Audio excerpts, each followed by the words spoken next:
I'm not asking that as a rhetorical question, but an actual question because you've been waiting for something.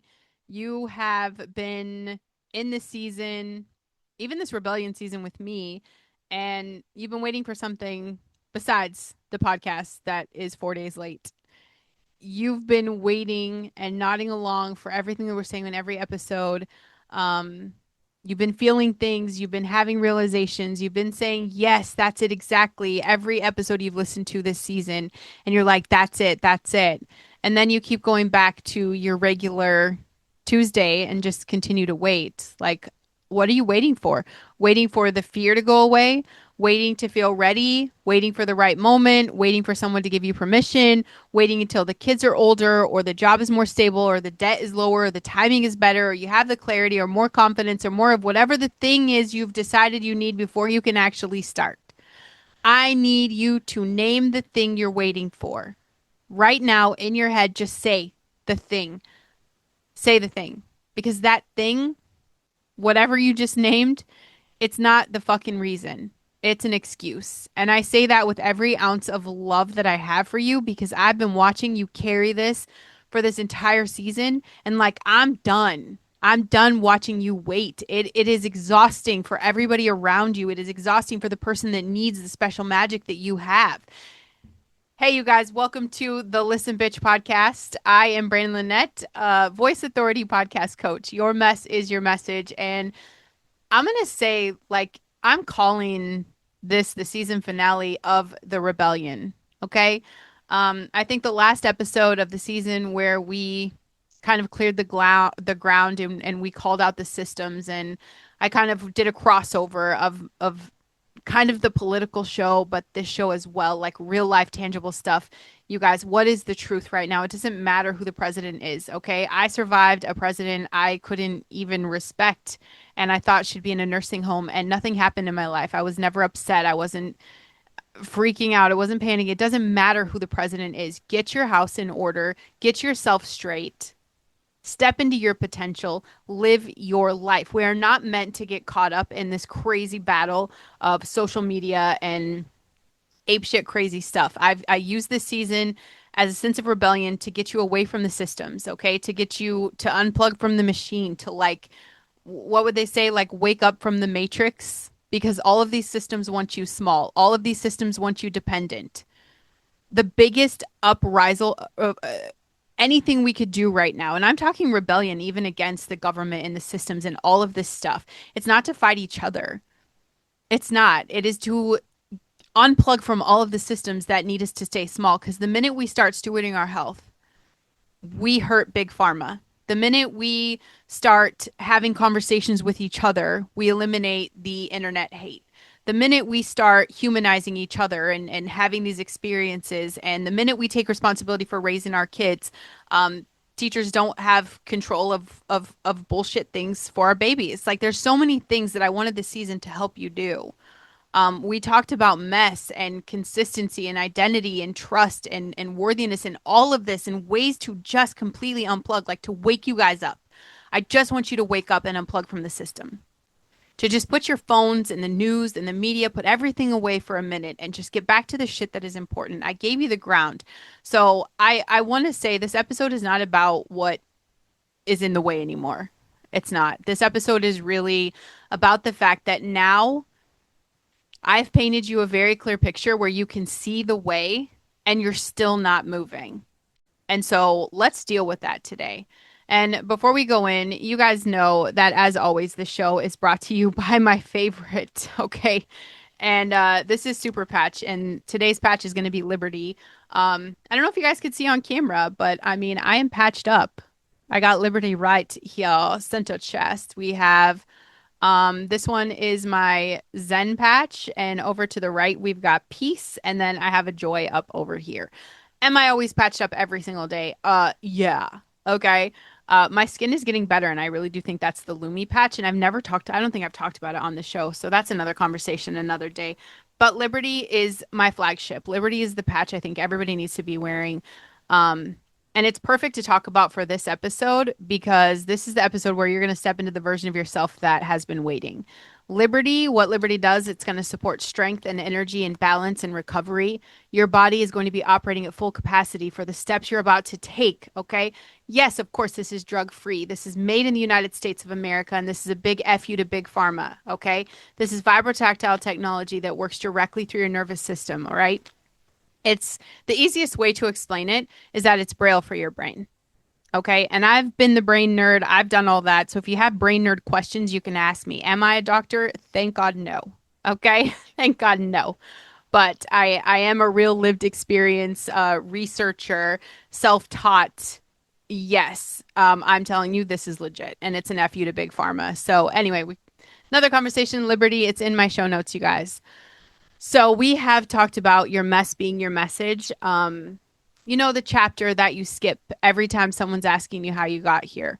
It's the message, your message is that part of your story you've been treating as the liability when I'm telling you it is the credential. And I told you the most specific mess produces the deepest connections. That the person who needs you right now isn't waiting for the after. They're in the middle right now, the same middle that you were in. I've talked about that consistency, right? I was asked on this I did an interview today. I was actually a guest and it was so scary. But he's like, "How do you stay motivated to do everything?" Listen, bitch, nobody wakes up excited and motivated about shit every single day. Okay? Like nobody's just like motivated to tackle a vision board, you know? This consistency is a choice and it's a daily action and it's very unsexy and it's very mundane and that's all it is, and it's the very thing that it takes to build the life is just this radical get a little boring consistency. I've taught you guys about different parts of the brain and the pathways that we work through. We've talked about trust, we've talked about worthiness, identity, um, your body being a temple, privacy is rebellion. We've talked about all of this, about being useful to everyone except yourself. And that's kind of what launched this rebellion is I just feel like had we kept on this path, we're all useful idiots. We're useful idiots to the system. Like we're doing exactly what they want. You know, we're fat, happy, and we're doom scrolling 99% of the time. And we're binging Netflix and we're not doing anything to be creative and to step into our potential and to really tap into that human connection and the whole point and purpose of us being in this human experience. There is a purpose. All of this that we've been through and you've been with me and I love you for that and thank you for the patience while I'm in the arena. I'm not going to sugarcoat that I have shit figured out right now because I literally just drowned and I'm pouring buckets of water out of my little boat today to get this episode up, right? 4 days I'm late on the show again. My schedule is completely unsustainable. I'm in it. I'm in the shit. I'm not going to tell you it's all great. You're like, how do you have 3 shows, homeschool your kids, do all the things? Well, bitch, I'm not doing all the things right now. I'm freaking the fuck out. But there's a difference between you and me because guess what? I'm still moving the needle. Not 100%, but I am still stewarding the mission. I'm still having these incredible interviews. The minute I could sit down to record this show for you, the minute I was readily, absolutely 100% available, guess where the fuck I am? I'm here, baby. I'm here. We've been in this all season. So I'm asking you, from everything we've talked about, what has changed in your life? Here's what I think happened for most of you. You've listened. I know that you have felt me through some of these episodes. You've had the moment of recognition that this is exactly it. This is the thing. Brandon is talking directly to me. Your nervous system responded. Something shifted internally. And then my show ends. And then it's Tuesday. And the thing is still waiting and you're still waiting. And the gap between the internal shift and the external action, it just hasn't closed. Because internal shifts do not automatically produce external action. And this is one of the most important things. I don't know a lot of shit, okay? I don't. But one of the most important things that I do know about how the brain works, and it is the thing the personal development industry does not want to say out loud because the industry profits from the internal shift without external action. When you have an insight, a download, like a real one, the kind that lands in the chest, like you feel it, it's tangible, the brain experiences a dopamine release and it feels like progress. It feels like something happened, and neurologically, like something did happen, a new connection formed, a new way of seeing the thing that's arrived. And that is a very real experience. But the brain cannot distinguish between the dopamine of insight and the dopamine of actual action. Both feel like progress, which means the insight itself satisfies enough of the reward loop that the urgency to act decreases. You feel like you did something because the feeling of the insight was real, but you did not do the thing. And it's like this when I would tell my clients, when you have a big idea, keep it to yourself. When you come up with a plan, when you have this incredible download, keep it to yourself and put it into action first. Because the minute you tell people what you're going to do and you're very excited about it, it doesn't happen. And I've seen that pattern because my whole podcasting experience the past 4 years, people are always like, oh my gosh, I'm going to start the show. This is what I'm going to do, XYZ, blah, blah, blah. And they just go crazy, right? It's like meeting people at a grocery store. They see my tattoos and suddenly they're like, oh my God, here's all the tattoos I'm getting. Here's what I have. These are my plans. Same thing with podcasting. People are like, oh my God, I want to do it. And the minute they tell me this, they get that dopamine hit and then they never fucking create a show. Because I come back and they ask me the same thing a year later. Hey, can you help me? What do I need to start a show again? That's why, I mean, I literally started getting pissed off. I have a free video that'll tell you how to start your show. And if you ask me in person to help you start a show and then you don't start a show within 30 days, I'm going to Venmo request money from you for taking time away from my life. You guys, the insight, that download, the idea, it's not the thing. It's not the thing. The episode is not the thing. The nodding along with me and feeling seen and the, oh my God, she's talking directly to me. Babe, none of that is the thing for you. Recording the episode, that's the thing. Posting the content, that's the thing. Making the offer is the thing. Saying the true shit out loud is the thing. The external action in the physical world is the thing. And your brain has been giving you the dopamine of the insight and letting you skip the action for the entire season. Like if you've been to an event before, I went to a lot of network marketing events and everybody's hyped up. Everybody feels great because your brain is just dopamine, dopamine, dopamine, dopamine. Like you are pumped. You come home, you sleep for 3 days and you feel like when you wake up, you're going to hit the ground running. Babe, you got the dopamine hits. Now you're just like, oh, it's no big deal because your brain already celebrated all this incredible stuff that's going to happen. So I'm calling this shit out because I don't want to end the season with another internal shift. I want to end it with a fucking decision, with you actually deciding for you. And your nervous system, I'm going to tell you, it's been sending you the signal for longer than this season has existed, longer than this year probably. There is this, what do you call it? Like life, aliveness. Is aliveness a word? There's an aliveness. I don't know if that's a word that appears when you talk about the thing that you're supposed to be building. Like it's the way your energy changes when you're in a conversation, when you're fully yourself, or the moment when someone asks you about your work, the real work, not just your job. And then like something lights up and you're excited to talk about it. Something lights up in your body before your brain ever processes the question. You're like, yeah, that is not enthusiasm. That's recognition. Your nervous system is recognizing the thing it was designed for. The same way your body knows the difference between food that nourishes it and food that just fills it. You know what I'm talking about. Same way you know the difference between the sleep that restores you and the sleep just passing time. Your body knows, and it's always known. And on the other side, right, there is that fucking heaviness that you feel on a Sunday night that's not even just all about Monday morning. It's just a fucking flatness. Life is dull. There is no color. Even when you're being productive in all the wrong directions, really, that's where it's coming from. And you're just like low-key exhausted all the time. Your best energy is consistently going somewhere other than where it's supposed to go. And your body feels that resistance and you kind of feel like you're torn. And that makes you very tired. Your nervous system has been running like this is not the life program. They've been running the it's this is not the life program for years, quietly. And it's draining your battery. And you've been interpreting it as stress or burnout or just the way life is when you're a responsible adult. It's not stress, it's misalignment. And misalignment ends when you make a decision, not when the circumstances improve, but when you literally just decide. And the thing that you're waiting for, if I were to put words to the most common answers to questions about what you're waiting for, I want you just to think, just to listen and figure out which one is yours. Okay.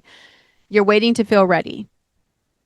Ready is not a feeling that arrives before the action. Ready is what you feel 6 months after you've started.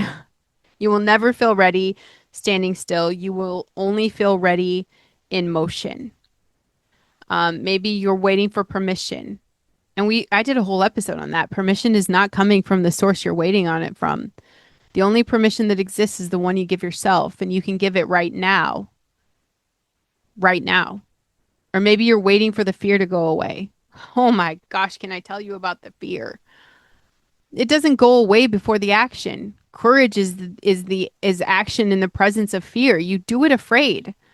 All of it. You record it afraid. You post it afraid. The fear diminishes after enough reps, not before. Or maybe you're waiting for the right time. That excuse drives me bananas. The right time is not a calendar date. The right time is the moment you decide the cost of waiting is higher than the cost of starting, and that's where you're at. You're right there. You've been there for a while. The timing is not the fucking issue. Or maybe this was a good one for me personally. You're waiting for more clarity. You've had enough clarity. I know because you named the thing when I asked in the beginning of this episode. You know what it is.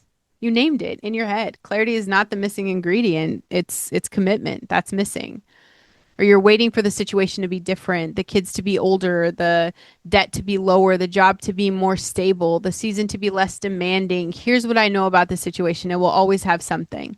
There will always be a reason that now is just not quite right.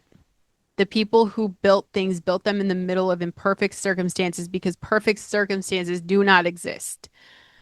Whatever you just named, that is not the reason. That's the story you're telling yourself so that the staying is comfortable. And I need you to hear that I'm not saying it to shame you, okay? I'm saying it because the story's been working really well and it needs to stop working today. It's a bullshit story you're telling yourself. That's all you're stuck on. That's it. That's the little thing. Every system that benefited from you being useful to it also benefited from you waiting to build your own thing. Because the longer you wait, the more available you are, the more dependent, the more the system's definition of useful feels like the only definition available. The algorithm benefits from your waiting because while you're waiting, what are you doing? Consuming. You're scrolling. You're watching other people build things and feeling that combination of inspiration and inadequacy that keeps you on the platform. The algorithm needs your consumption almost as much as it needs your content. Your waiting is profitable for them. The credentialing industry, oh my gosh, they benefit from your waiting because you wait to buy courses. You buy frameworks. You buy one more thing that promises to close the gap between where you are and where you're ready to be before you can start. The waiting is their entire business model. That's what it is. The corporate structure benefits from your waiting because an employee who is fully invested in their own calling is an employee who is less invested in the company's mission. The CEO wants a new Rolls Royce, but you're worried about your own shit. That's frustrating for them. Waiting keeps you available, keeps you compliant. The waiting keeps you useful. None of them will tell you to stop waiting. That's your job. That's what today's for. That's what the show is for. There's so many times I almost waited. Really. Even there's a point in building the show after, the Woo Space chapter ended. You guys know that. After I dismantled the framework and was starting over, crumbled my whole business, burned it down literally overnight, where I had a decision to make. I could build carefully. I could take time to make sure everything was right. I could wait until the new thing was just real and ready and I knew, or I could just record the episode. You guys, I took you through my woo space bullshit. I took you through the after. It's all there. You can see. You could see I brought you through it.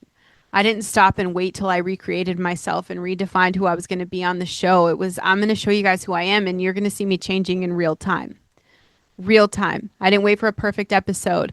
I didn't wait for the episode that represented the fully developed version of what I wanted to represent and who I wanted to become. That's it. I put up the episode I had in the moment. Are those the best episodes I've ever made? No, but they're honest and it's all fucking real. You're not going to find the curated Instagram bullshit on my page. That was the beginning of the thing rather than the arrival of it. And people have found that show. Like even just recently, they've found that series. I talked about the Woo Space and I'm like, don't believe me, it's there. Don't believe me, just watch. So yeah, people check it out. And this is there was someone that reached out and explained that those episodes helped them feel like what they had been carrying is real and it's worth saying out loud in the moment, in the mess, like shit's coming down, they're in the shit and they knew that this was important for them. If I waited for what all the bullshit you're waiting for, if I waited for that, that person wouldn't have found it when they needed it because it wouldn't have existed. I'd have scratched over the mess. The waiting would have protected me and it would have cost them something. I wouldn't have known it cost them because the absence of impact does not announce itself. It doesn't. It's not like, oh, too bad you missed this person. Probably when I face God, I'm going to feel that. He'll let me know you had a chance here and you didn't take it. You had a chance here. You didn't take it. You had a chance here. This person needed you to show up. You were having a rough day. You didn't record. You should have brought everybody through it. That's how it works. That's how it works. You do not get to know what your waiting is costing in real time. You only get to know what the showing up produces. And the showing up requires the decision to stop fucking waiting. Stop waiting. Every single person I've talked to on my interview show, every one of them has a version of the same story. There was a point where they almost didn't start, or almost stopped, or almost let the waiting become permanent. Every single one of them. And the thing that separates the people who built something from the people who almost built something, it's not fucking talent. We're not more talented. We don't have better timing. We don't have better resources. We sure as fuck don't have better circumstances. It's just a decision. A single moment where we all say enough fucking waiting. Not enough fear. The fear was still there. Not enough clarity because we're all still trying to figure it out. Not enough perfect circumstances because most of us are starting in the middle of imperfect. It's just a decision and we all decided. And so what did every single one of my guests, what did they do? They did the next right thing. And the next thing after that. And they kept doing the next thing until the something they were building was actually something. Available to you right now. Right now.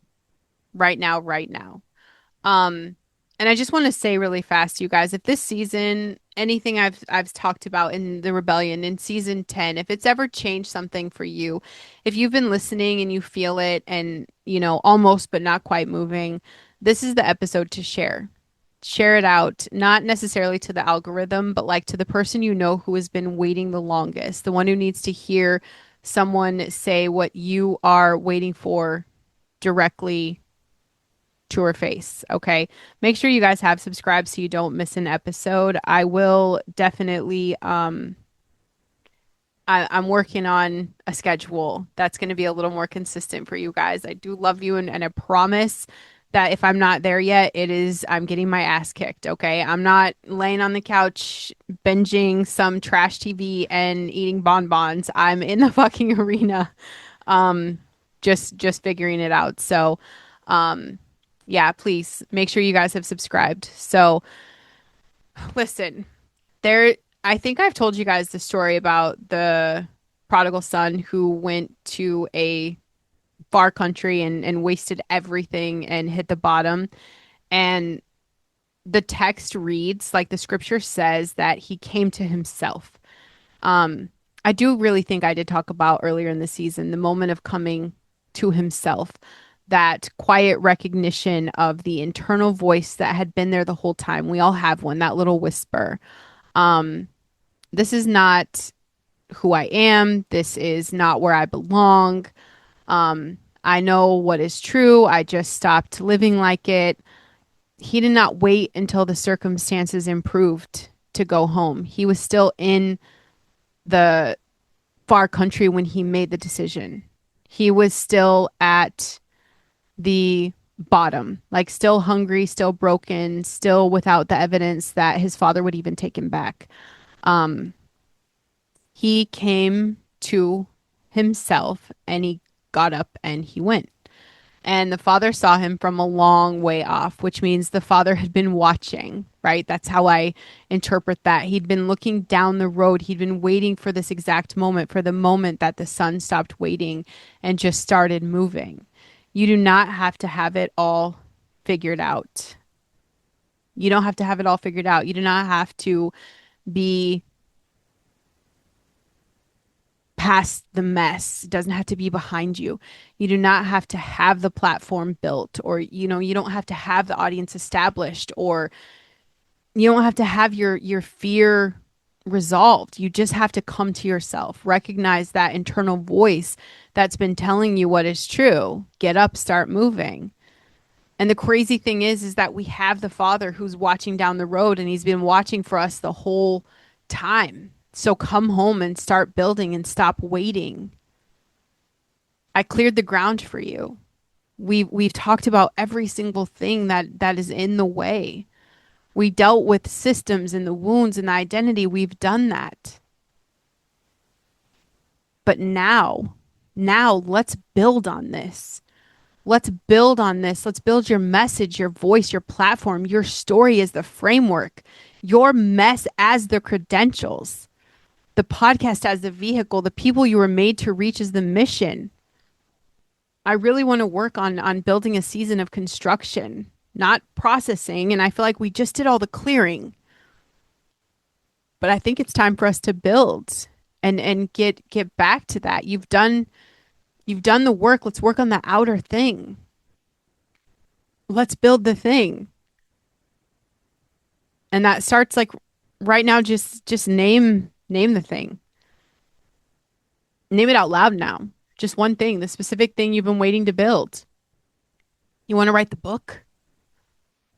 You want to start the podcast? You want to put out an offer for your coaching? You want to build a platform? What's your thing? Just name it. And name what you've been waiting for. That very specific story you've been telling yourself. Just even if you write this down and you name the thing you want to do, the podcast. I'm writing it down. And if you look at the words, the podcast, and now you ask yourself, what is the story about why I'm not starting? Write that fucking down.